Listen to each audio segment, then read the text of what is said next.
ہماری خداوند یسوع کی انجیل مقدس متی کے مطابق اس کا 7واں باب 6 آیت اور 12 سے 14 آیات تک۔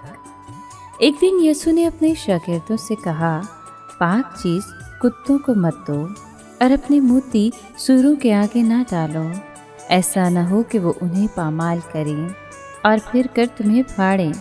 جو کچھ تم چاہتے ہو کہ لوگ تمہارے ساتھ کریں، وہی تم بھی ان کے ساتھ کرو، کیونکہ تورات اور صحائف انبیاء کا خلاصہ یہی ہے۔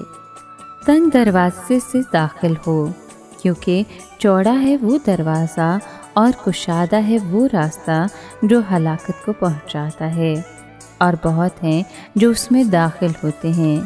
وہ دروازہ کیسا تنگ اور وہ راستہ کیسا سکڑا ہے جو حیات کو پہنچاتا ہے، اور تھوڑے ہیں جو اسے پاتے ہیں۔ پاک کلام کے پڑھے اور سنے جانے پر خداوند کی برکت ہو۔ خدا کا شکر ہو۔ عزیز دوستو، خدا کے کلام کی سچائیاں قیمتی موتیوں کی طرح ہیں۔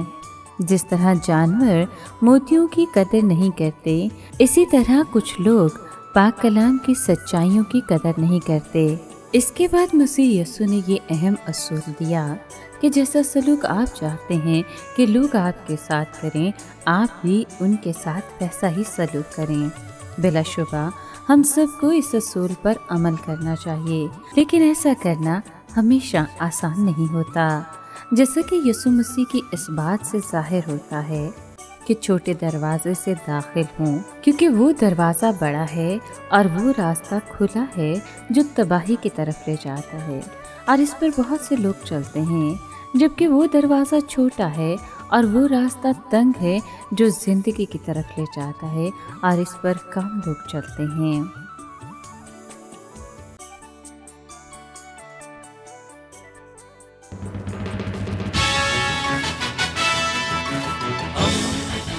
دوستی کا پیمبر، ریڈیو ویریتاس ایشیا۔